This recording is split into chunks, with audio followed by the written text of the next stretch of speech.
வணக்கம், நான் உங்க friend Jaya Srinivasan. Welcome to veggies recipe. இன்னைக்கு நம்ம வெஜ்ஜீஸ் ரெசிபி கிச்சன்ல மாத்வாஸ் ஸ்பெஷல் ரெசிபியான கொட்டு பிட்ல பண்ண போறோம். இது ட்ரெடிஷ்னல் ரெசிபி. ஒவ்வொருத்தரும் சின்ன சின்ன வேரியேஷன்ஸோட வேற வேற மாதிரி பண்ணுவா. ஃபேமிலி டு ஃபேமிலி சின்ன சின்ன சேஞ்சஸ் இருக்கும். நான் எங்காத்துல எப்படி பண்ணுவோம் அதே மாதிரி நான் உங்களுக்கு இன்னைக்கு பண்ணி காமிக்க போறேன். பிட்லைக்கு நம்ம என்னென்ன காய்கறி எல்லாம் யூஸ் பண்ணுவோமோ அதே மாதிரி காய்கறி யூஸ் பண்ணி இந்த கொட்டு பிட்லையும் பண்ணலாம். எந்த காய்கறியுமே இல்லை அப்படின்னா சுண்டக்காய் வத்தலோ இல்ல மணத்தக்காளி வத்தலோ யூஸ் பண்ணி கூட நம்ம பண்ணலாம். இன்னைக்கு சேனைக்கிழங்குல இந்த கொட்டு பிட்ல எப்படி பண்றது அப்படின்னு நம்ம பார்க்க போறோம். இது சாதத்துக்கு பிசைஞ்சு சாப்பிடுறதுக்கு ரொம்பவே பிரமாதமா இருக்கும். பருப்பெல்லாம் சேர்க்காதனால கொஞ்சம் லைட்டாவும் இருக்கும். இது நல்லா மிளகு வாசனையோட ரொம்ப டேஸ்டா இருக்கும். ஃபர்ஸ்ட் டைம் சேனலை பாக்குறீங்கன்னா ப்ளீஸ் சப்ஸ்கிரைப் பண்ணுங்க. பெல் ஐகானை கிளிக் பண்ணி ஆல் ஆப்ஷன் கொடுத்துட்டீங்கன்னா நான் போடக்கூடிய எல்லா வீடியோஸும் குயிக்கா உங்களுக்கு ரீச் ஆகும். வாங்க மாத்வா ஸ்பெஷல் ரெசிபியான சேனைக்கிழங்கு கொட்டு பிட்லி குயிக்கா எப்படி பண்றதுன்னு பார்க்கலாம். நெல்லிக்காய் அளவுக்கு புளி எடுத்துட்டு இருக்கேன். இதை நல்லா வாஷ் பண்ணிட்டு ஊற வச்சுக்கலாம். அதுக்கப்புறம் புளிஜலம் நம்ம கரைச்சி எடுத்துப்போம். சேனைக்கிழங்கு கொட்டு பிட்ல பண்றதுக்கு ஒரு 150 இருந்து 200 கிராம் சேனைக்கிழங்கு நான் எடுத்துட்டு இருக்கேன். சேனைக்கிழங்கு வாங்கும்போது இதை போல கொஞ்சம் இப்படி வெள்ளையா இருந்ததுன்னு வச்சுக்கோங்களேன், இது அரிக்காது. கிழங்கு ரொம்ப நல்லா இருக்கும். ஒரு லைட் பிங்க் கலர்ல இருந்தது அப்படின்னா அது அரிக்கும். நம்ம வாங்கறச்சு கொஞ்சம் நம்ம பார்த்து வாங்கிக்கணும். இதை தோலெல்லாம் எடுத்துட்டு சின்ன சின்ன பீசஸா நம்ம கட் பண்ணி எடுத்துக்கலாம். சேனைக்கிழங்க தோல் சீவிட்டு இது போல கட் பண்ணி குக்கர்ல சேர்த்திருக்கேன். கொஞ்சம் தண்ணியும் விட்டுருக்கேன். இதுல 1/4 டீஸ்பூன் மஞ்சள் பொடி சேர்த்துக்கலாம். குக்கர் மூடிட்டு 3 விசில் வரட்டும். குக்கர் விசில் ப்ரெஷர் ரிலீஸ் ஆகிறதுக்குள்ள நமக்கு தேவையானதை நம்ம வறுத்துருவோம். ஸ்டவ்ல ஒரு கடாய் வச்சிருக்கேன். 1 டீஸ்பூன் எண்ணெய் விட்டுக்கலாம். எண்ணெய் சூடானதும் கொஞ்சம் பெருங்காயம் லேசா பொரிஞ்சதும் 1 டீஸ்பூன் உளுத்தம்பருப்பு, 2 டீஸ்பூன் கடலைப்பருப்பு, 1 டீஸ்பூன் மிளகு, 3 காஞ்ச மிளகாய், இதெல்லாத்தையும் நல்லா வறுத்துக்கலாம். பருப்பு நல்லா செவந்தெடுத்து மிளகாயும் வறுபட்டு எடுத்து ஸ்டவ் ஆஃப் பண்ணிட்டு 2 டேபிள் ஸ்பூன் தேங்காய் துருவல் சேர்த்துக்கலாம். இந்த கடாயோட ஹீட்லயே தேங்காயில் இருக்கிற ஈரம் போக நம்ம ஃப்ரை பண்ணிக்கலாம். இது நல்லா சூடு ஆறட்டும். மிக்சி ஜார்ல எடுத்துட்டு தண்ணி விட்டு கொரப்பா அரைச்சி எடுத்துப்போம். ப்ரெஷர் ரிலீஸ் ஆனது குக்கரை திறந்துட்டேன். சேனைக்கிழங்கு பாருங்க நல்லா சாஃப்டா வெந்திருக்கு. இதை நம்ம கரைச்சி வச்சா புளிஜலத்தை விட்டுடலாம். தேவையான அளவு உப்பு சேர்த்துருவோம். 1/4 டீஸ்பூன் மஞ்சள் பொடி, கொஞ்சம் கருவேப்பிலை. புளிஜலம் பச்சை வாசனை போக அது சேர்ந்து நல்லா கொதிக்கட்டும்.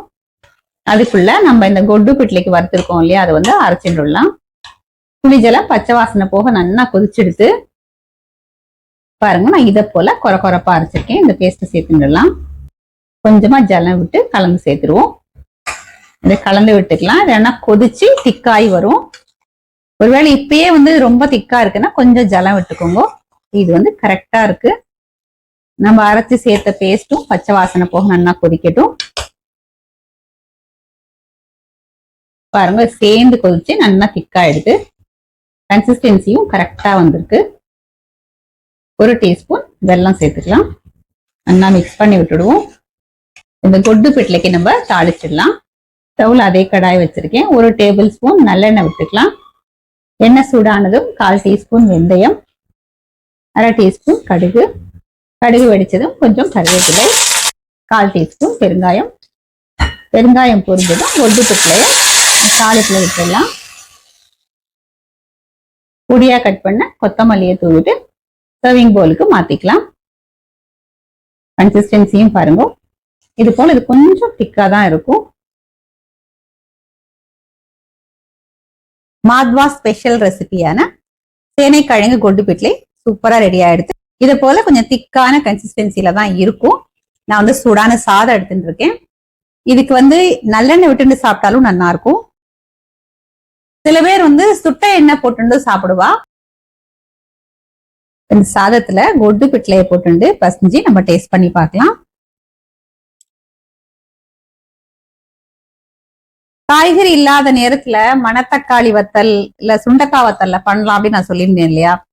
மெத்தட் என்னமோ சேம் தான். நம்ம காய்கறி இதுல வேக வச்சிருக்கோம் இல்லையா, அந்த மாதிரி பண்ணாம கடைசியா நம்ம தாளிக்கிறோம் பார்த்தேடா.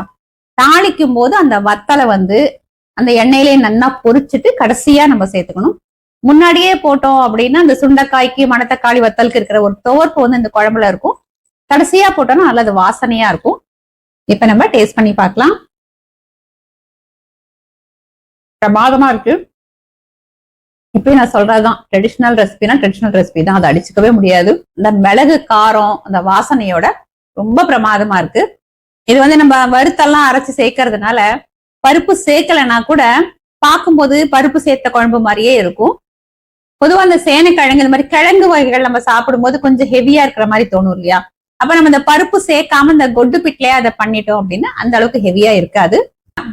இதுக்கு வந்து மோர் குழம்பு தொட்டுன்னு சாப்பிட்டா ரொம்ப நல்லா இருக்கும். இல்ல தயிர் பச்சடி, டாங்கர் பச்சடி இதெல்லாமே தொட்டுக்கலாம். அப்பளம், வடா, சிப்ஸ் இதெல்லாமே சூப்பரா இருக்கும். சேனைக்கிழங்கு வந்து அரிக்கும் அப்படிங்கறனால நிறைய பேர் யூஸ் பண்ண மாட்டா. சேனைக்கிழங்கு உடம்புக்கு அவ்வளவு நல்லது.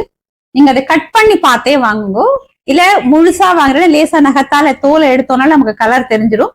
அது டார்க் பிங்க் கலர்ல இருந்தது அப்படின்னா வாங்காதீங்க, அது ரொம்ப அரிக்கும். சீக்கிரம் வேகவும் வேகாது. புது கிழங்காவும் இருக்கும், வெள்ளையா இருக்கும். அந்த மாதிரி கிழங்கு நான் காமிச்சிருக்கேன் உங்களுக்கு. அந்த மாதிரி கலர்ல வாங்கினேன் அப்படின்னா சீக்கிரமும் வெந்துரும், அரிக்கவும் அரிக்காது. இதே மாதிரி இதே மெத்தட்ல இதே அளவுகளோட மாத்வா ஸ்பெஷல் ரெசிபியான சேனைக்கிழங்கு கொட்டு பிட்ல நீங்க கண்டிப்பா ட்ரை பண்ணி பாருங்க. ரொம்ப சூப்பரா இருக்கும், எல்லாருக்குமே ரொம்ப பிடிக்கும்.